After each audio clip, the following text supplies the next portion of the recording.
Suatu sore warga Rejosari digemparkan oleh penemuan mayat bocah laki-laki yang tercebur ke dalam sumur. Yang menurut warga desa sumur itu adalah sumur keramat yang sangat angker dari dulu. Sudah sering sumur tua itu memakan korban, baik warga lokal maupun dari luar. Mereka rata-rata meninggal tercebur ke dalam sumur ataupun di sekitar sumur. Penemuan sosok mayat bocah laki-laki itu bermula saat Mbok Gira ingin mengambil air untuk mencuci pakaian sore itu. Saat itu ia mendekati bibir sumur dan segera menurunkan timba dengan pelan-pelan. Namun, tiba-tiba dia melihat samar-samar di dalam sumur ada tubuh yang mengambang, menyembul di dalam sumur. Mbah Gira kemudian mengusap kedua matanya untuk memastikan bahwa apa yang dilihatnya itu benar atau tidak.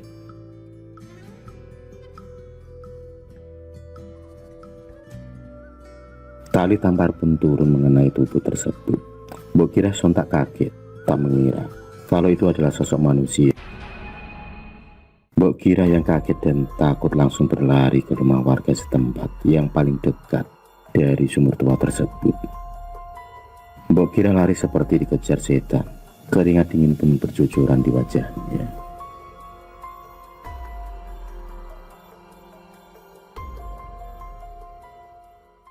Mbok Gira kemudian bertemu dengan Pak Sabar yang saat itu baru saja keluar dari rumahnya. Melihat Mbok Gira yang ketakutan, Pak Sabar kemudian bertanya kepada Mbok Gira tentang apa yang sebenarnya terjadi. Dengan napas yang masih terengah-engah, Mbok Gira kemudian menceritakan apa yang dilihatnya. Pak Sabar yang mendengar cerita dari Mbok Gira langsung terkejut.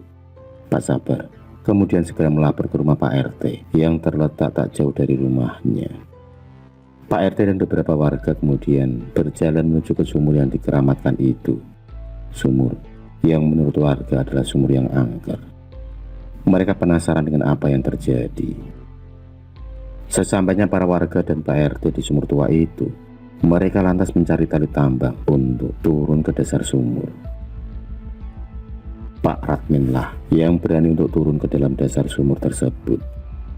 Dengan hati-hati dan dibantu oleh para warga, dia kemudian turun. Tali tambang kemudian diikatkan pada sebuah pohon besar dan diikatkan pada pinggang Pak Radmin juga. Warga desa kemudian mulai menurunkan tali tersebut untuk menurunkan Pak Radmin ke dasar sumur tersebut untuk mengangkat jenazah anak laki-laki yang tercebur di dalam sumur itu.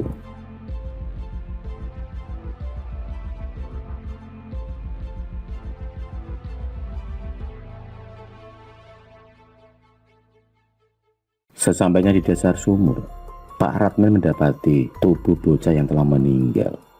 Tubuhnya mengapung di atas air. Pak Radmin kemudian mengaitkan tali ke tubuh bocah tersebut. Setelah dirasa kuat ikatan yang dilihatkan kepada tubuh bocah tersebut, maka Pak Radmin kemudian mengkode kepada para warga yang di atas.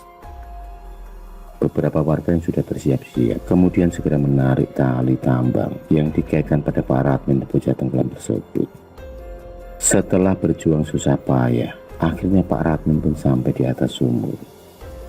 Pak Radmin yang membawa jasad bocah tersebut akhirnya bisa keluar dari sumur tersebut. Saat sampai di luar sumur, ternyata bocah yang tercebur tersebut adalah Anton, anak pertama dari Pak Joko. Pak Joko yang saat itu juga berada di tempat langsung shock sambil memeluk tubuh anak laki-lakinya itu. Pak Joko hanya bisa meratapi nasib anaknya. Malam itu seperti biasanya di desa tersebut, jenazah Anton langsung dimakamkan di pemakaman desa dengan diiringi isak tangis keluarga, tetangga, dan teman-teman bermain Anton. Tapi itulah takdir, kematian. Tak ada yang tahu kapan dan dengan cara apa kematian tersebut akan menjemput setiap manusia.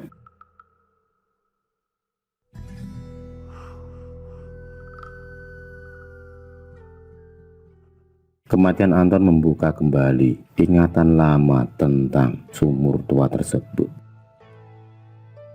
Sumur yang dianggap angker oleh para warga sekitar tersebut. Banyak warga yang membicarakan lagi tentang keangkeran sumur tersebut yang dikelilingi oleh pohon-pohon besar yang dipercaya dihuni oleh para jin-jin dan makhluk halus. Dari dahulu sumur tua tersebut memang sudah terkenal akan keangkerannya dan tak jarang menelan korban. Di dalam sumur tersebut dipercaya dihuni oleh dua siluman ular, laki-laki dan perempuan, yang berdiam di dalam sumur tersebut. Dan masih ada beberapa siluman atau jin-jin lain yang menguasai di sekitar sumur tua tersebut. Dari dahulu tanah sekitar sumur tua tersebut dipercaya sebagai tanah yang bingit, tempatnya para lembut. Sudah ada beberapa warga yang pernah melihat sosok-sosok makhluk astral penghuni sumur tua itu. Mereka pun bisa berubah menjadi apa saja yang mereka inginkan. Beberapa warga yang pernah melihatnya sontak berlari ketakutan karena melihat sosok yang menyeramkan. Suasana akan terasa mengerikan dan angker ketika hari menjelang sore dan kemudian berganti malam.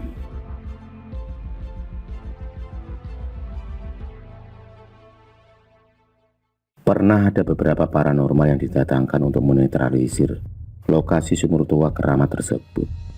Namun, rupanya mereka tak mampu menetralisir dan memindahkan sosok-sosok penghuni sumur tua yang angker tersebut. Berbagai cara telah diusahakan oleh para warga agar sumur tua tersebut tidak meminta korban lagi. Namun masih saja ada korban yang jatuh di sekitar lokasi sumur tua tersebut.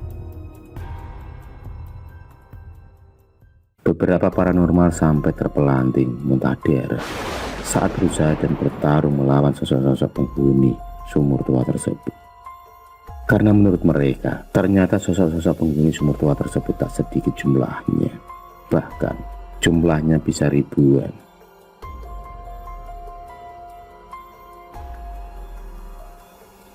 Dulu pernah terjadi suatu usaha penetralisiran kawasan sumur tua tersebut.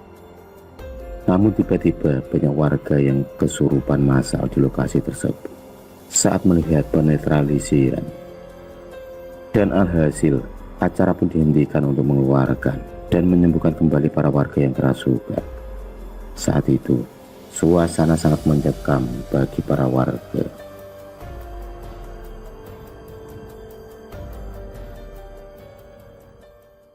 Dan sejak saat itu, akhirnya tak ada lagi upaya untuk membersihkan kawasan sumur tua yang dianggap angker tersebut.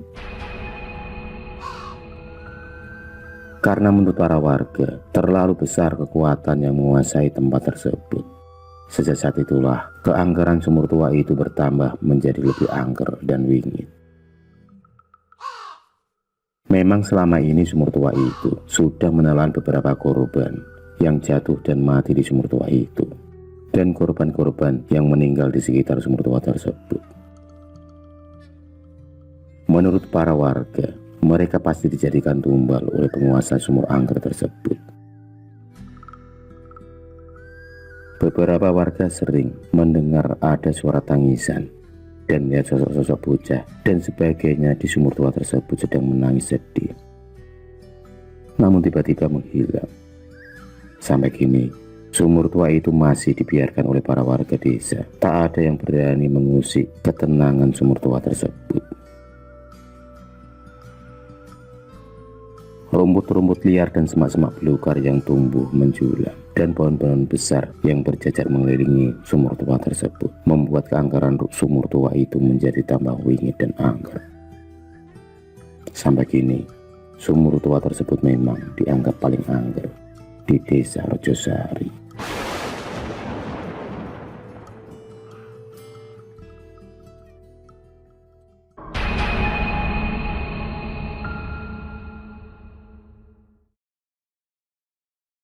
Kisah ini terjadi sekitar tahun 2000-an di kota Semarang, kota pahlawan dan juga dijuluki kota lumpia. Cerita ini terjadi tepatnya di daerah Semarang bagian selatan, daerah tempat tinggalku. Kenalkan, namaku Bowo. Aku tinggal di Semarang bagian selatan. Saat aku masih kecil, di daerah tempatku masih sepi.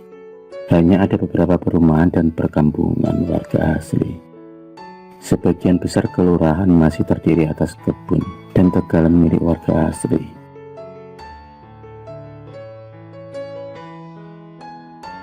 Di kelurahanku sendiri terdapat 2 kuburan desa atau 2 pemakaman desa, satu besar dan satu lagi kecil. Keluargaku sendiri pernah mengalami kejadian ganjil, yaitu motor mengalami mogok saat maghrib saat melewati kuburan tersebut. Selain mogok, juga tercium bau bunga, tapi kami tetap berpikir positif. Dalam benak kami mungkin ada orang yang baru saja menaburkan bunga. Pagi harinya saat ayahku melewati pemakaman tersebut, ayahku tak melihat ada bunga tabur di salah satu makam itu. Otomatis, nggak ada yang menabur bunga sore itu. Lalu, berasal dari mana? Itu yang menjadi pertanyaan berikutnya. Sebab, bau bunga wangi itu sangat jelas dan terasa tercium di hidung kami.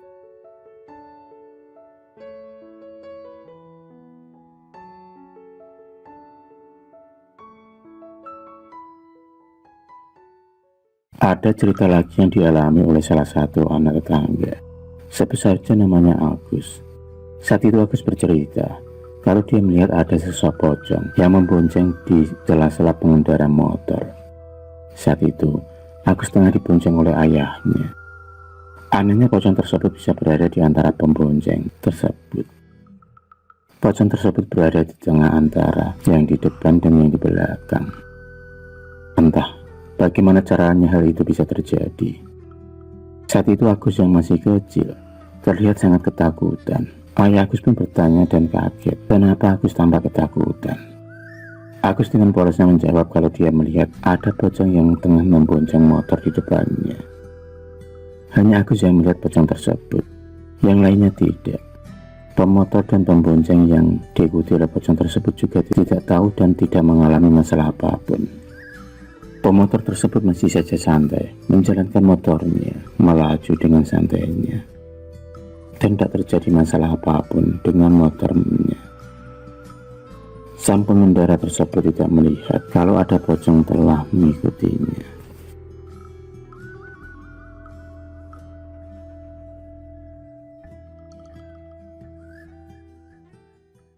Ada lagi cerita lain yang dialami oleh salah satu tetangga juga. Saat itu ia sedang melewati jalan di dekat kuburan tersebut. Tiba-tiba ia melihat seekor ular hitam. Sebut saja namanya Joko. Dengan gerak refleks, Joko pun membunuh ular hitam tersebut hingga mati. Namun keanehan pun terjadi saat setelah ular tersebut mati. Ular hitam itu tiba-tiba menghilang dari pandangan. Untung Joko mempunyai ilmu agama yang mumpuni, jadi dia tidak mengalami gangguan apa-apa. Sebab sudah pasti kalau ular yang dibunuh itu adalah ular jadi-jadian yang tiba-tiba menghilang dengan sendirinya. Karena kalau itu ular asli, pasti masih ada bangkai ularnya. Banyak kejadian-kejadian yang terjadi di sekitar pemakaman tersebut. Lain lagi cerita yang dialami oleh temanku.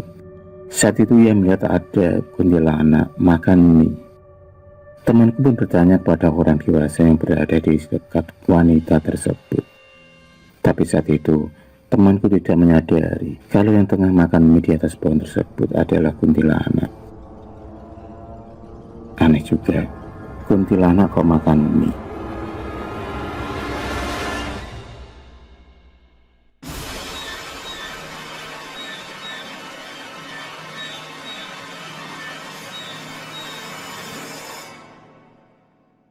Ada cerita lagi dari salah satu penduduk desa yang berprofesi sebagai tukang ojek saat itu.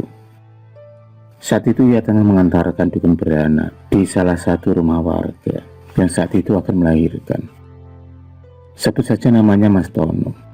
Saat itu ia tengah mengantarkan Mak Dira, seorang dukun beranak yang tengah membantu proses kelahiran dari salah satu warga. Dengan santai, Mas Tono pun menjalankan motornya melalui jalan desa, hingga ia pun melewati depan perkuburan desa. Saat itu suasana sepi, hanya suara lolongan anjing hutan dan suara-suara binatang malam yang terdengar bersaut-sautan dari kejauhan. Lampu motor yang agak terang menembus gelapnya malam. Motor pun tetap melaju hingga sampai ke rumah warga tersebut.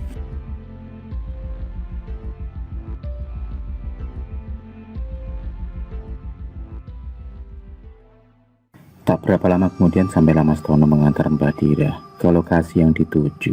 Dengan segera, Mas Tono pun membelokkan motornya di halaman rumah. Mbak Dira segera turun dan langsung disambut oleh pemilik rumah. Dengan catatan, Mbak Dira segera membantu proses persalinan warga tersebut. Hingga tak lama kemudian terdengar suara tangis bayi. Proses kelahiran pun selesai dan berhasil dengan selamat.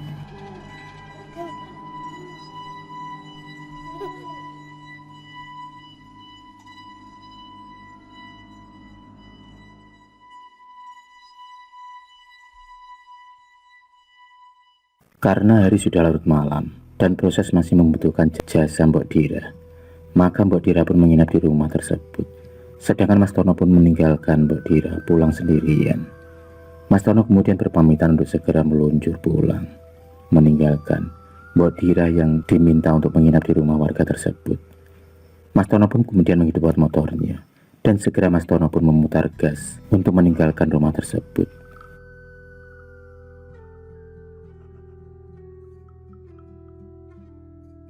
Dengan pelan sepeda motor Mas Tono pun berjalan menyusuri jalan desa yang sangat sepi itu. Dari kejauhan suara-suara binatang malam terdengar seperti nyanyian malam dalam kegelapan. Mas Tono masih tenang mengendarai motornya. Tak lama kemudian sampailah Mas Tono di jalan di depan pemakaman desa yang terkenal sangat angker itu.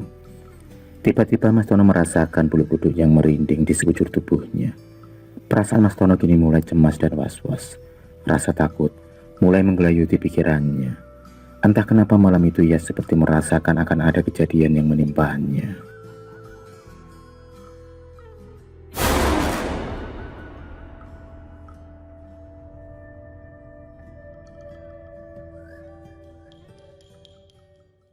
Di saat pikiran Mas Tono kemana-mana dan rasa takut melanda itulah, tiba-tiba motor Mas Tono pun mogok. Ia pun kaget dengan kejadian itu. Seumur-umur dia belum pernah mengalami kejadian motor kesayangannya itu tiba-tiba mati. Apalagi ini mogok di depan kuburan yang terkenal sangat angker dan wingit itu. Sesaat kemudian Mas Tono pun mencium bau wangi bunga yang berasal dari arah pemakaman desa itu. Tambah gusarlah hati dan perasaan Mas Tono. Tiba-tiba Mas Tono dikagetkan dengan munculnya sosok wanita berbaju putih dengan muka pucat dan tubuh yang penuh darah. Tatapan matanya kosong dan terdengarlah suara tawa sosok tersebut. Karena ketakutan itulah, Mas Tono pun berlari sambil menuntun motornya. Ia pun berlari sekuat tenaga. Ia seperti dikejar setan yang seakan-akan selalu ada di belakangnya. Memang, perkuburan di desa tersebut terkenal akan keangkerannya dan terkenal kewingitannya, karena sudah banyak kejadian-kejadian yang dialami oleh para warga desa di saat melewati depan perkuburan tersebut.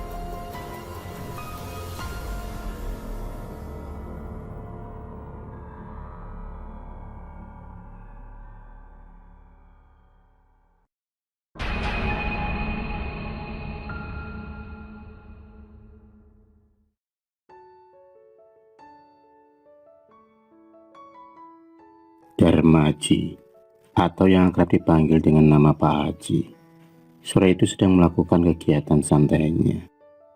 Laki-laki berumur 55 tahun itu masih terlihat sehat, meski rambutnya mulai memutih.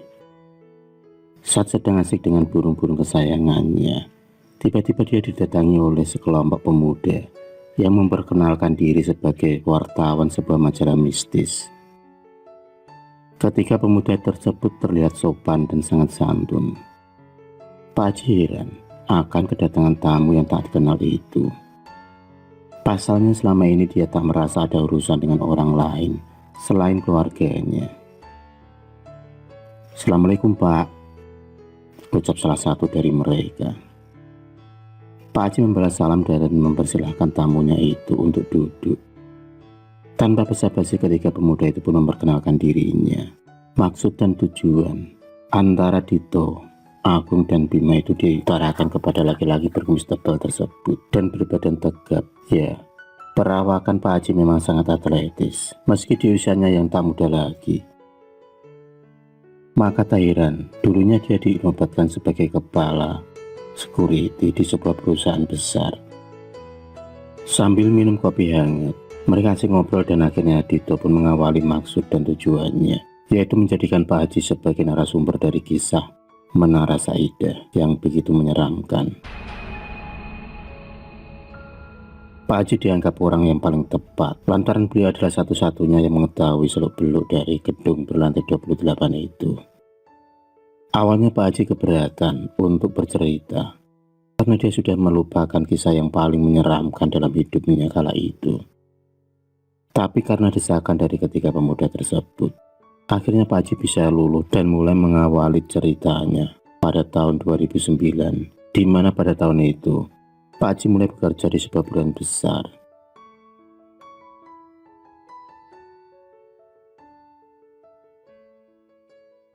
Bangunan gedung berlantai 28 yang terletak di daerah Jakarta Selatan, yang tepatnya pada Jalan MT Haryono, menyimpan beribu kisah misteri.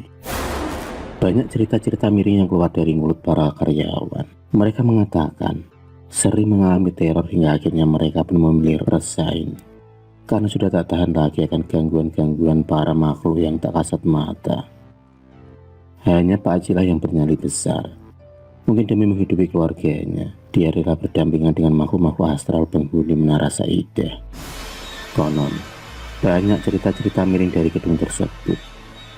Ada yang mengatakan kalau gedung itu dibangun di atas tanah kuburan, di mana pemilik perusahaan tak sepenuhnya memindahkan jenazah-jenazah tersebut. Maka tak heran, gedung itu sering ada penampakan yang merupakan arwah-arwah penasaran. Dan menurut Pak Haji, ada versi cerita yang lain, yaitu arwah-arwah penasaran itu adalah manusia yang dijadikan tumbal oleh pemilik perusahaan. Wallahu alam, entahlah, hanya Tuhan yang maha mengetahui. Sambil menghisap rokok cerutunya, Pak Haji pun menceritakan kisah yang tepatnya pada malam Jumat Kliwon. Kala itu beliau sedang asik mendengarkan radio sambil mengawasi lokasi gedung. Awalnya tampak biasa saja. Pak Haji sudah terbiasa dengan suasana yang sepi. Hingga pada pukul 11 malam dia pun mendengar jeritan dari atas. Suara itu begitu nyaring hingga mengusik ketenangan Pak Haji. Terpaksa dia pun melangkah menuju lantai 2. Butuh nyali yang begitu besar untuk menuju lantai tersebut. Hanya bermodal lampu senter, Pak Haji kemudian melangkah menaiki tangga. Satu persatu kakinya menginjak anak tangga. Dan pada langkah yang ke-9, tiba-tiba kakinya terhenti karena ada sesuatu yang menghalangi langkahnya. Pak Haji tahu kalau dia sedang diganggu. Dia kemudian memejamkan matanya lalu membaca ayat kursi di dalam hati. Semakin lama, gangguan di kakinya semakin kuat. Pak Haji pun kemudian mencoba melirik ke bawah kakinya. Dan alangkah terkejutnya dia ketika ada lengan tangan yang berdarah-darah, lengkap dengan kuku panjang menghitam tengah memegangi kakinya.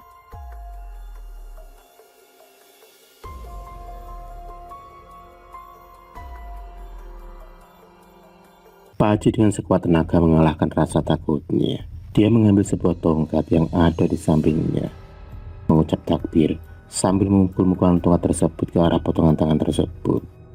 Dan dengan izin Allah, makhluk menyeramkan itu menghilang.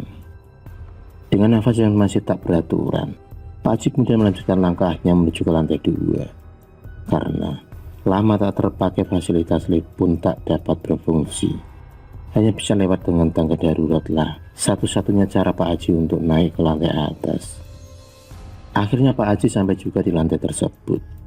Panas dan pengap dia pun rasakan. Bau amis dan anyir darah begitu menusuk hidungnya. Lampu sendernya mengarah ke segala arah. Tiba-tiba Pak Haji pun kaget. Lututnya bergetar saat melihat apa yang ada di hadapannya. Sosok wanita berbaju merah terbang ke sana kemari sambil tertawa cekikikan. Suaranya begitu melengking. Sosok wanita berbaju merah itu pun menatap ke arah Pak Haji. Kuku panjang itu hampir menyentuh lehernya. Untung saja Pak Haji mampu menepis dengan cara melempar sebuah tasbih pemberian dari kakeknya. Malam itu Pak Haji beruntung karena dapat keluar dari jeratan makhluk tersebut. Nyalinya ternyata masih kuat. Dia pun kemudian melangkahkan kakinya lagi sampai ke lantai yang paling atas. Sebenarnya baru kali ini Pak Haji memeriksa sampai ke lantai atas kembali semenjak gedung itu dikosongkan total untuk umum. Pak Haji pun berjalan penuh keyakinan. Pak Haji malah semakin penasaran. Nyalinya seperti diuji. Meski bulu kudunya merinding sejak tadi, tapi jiwanya semakin tertantang. Dia ingin membuktikan kalau gedung itu tak seseram cerita-cerita yang selama ini beredar.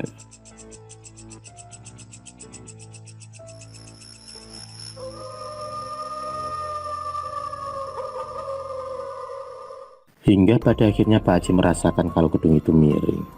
Bahkan dia berjalan agak mendoyong ke kiri. Dan dari luar jendela dia melihat bulan purnama tampak begitu jelas.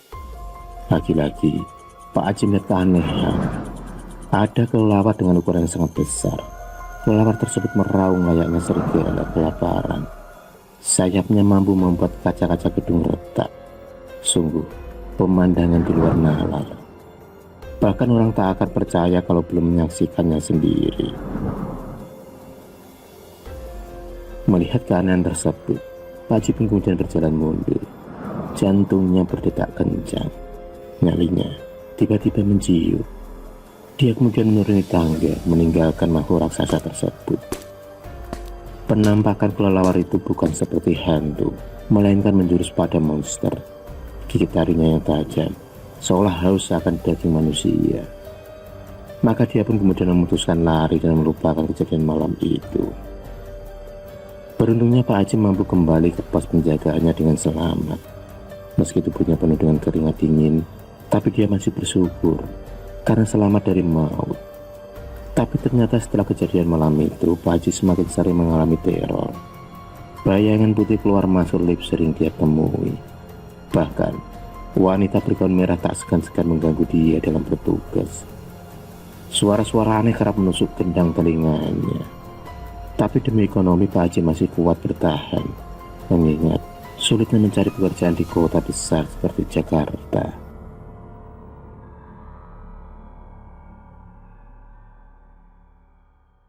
Hingga suatu malam Pak Haji bermimpi ditemui oleh sosok kelelawar tersebut. Kelelawar tersebut minta seorang gadis yang masih suci untuk ditumbalkan. Kalau tumbal itu tidak dipersembahkan, maka keluarga Pak Haji lah yang akan menjadi korban. Pak Haji seperti masuk dalam perangkap. Meski Pak Haji meronta, tapi kelelawar tersebut malah semakin beringas. Tangannya mengangkat tubuh Pak Haji dan siap melemparnya keluar gedung.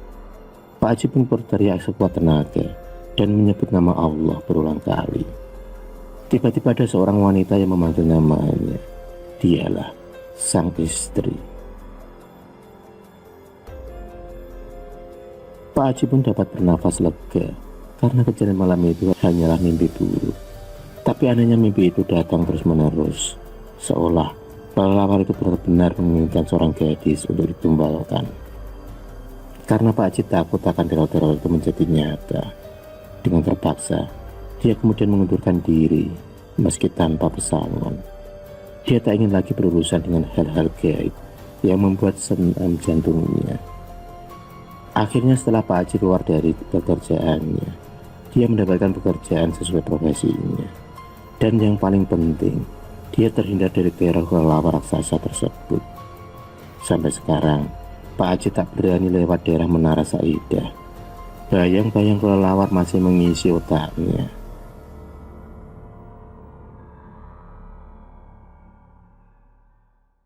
Setelah mendengar cerita dari Pak Haji, Dito, Agung dan Bima pun menyimpulkan bahwa gedung tersebut memang menyimpan berjuta rahasia yang belum terpecahkan sampai sekarang.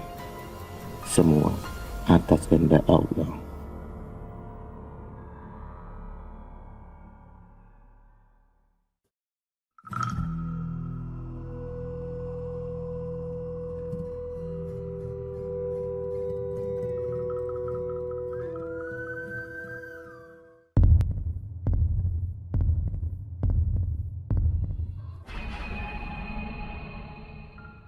Terima kasih sudah menonton video cerita bergambar ini. Klik subscribe untuk terus mendapatkan video-video cerita bergambar selanjutnya. Semangat berkarya.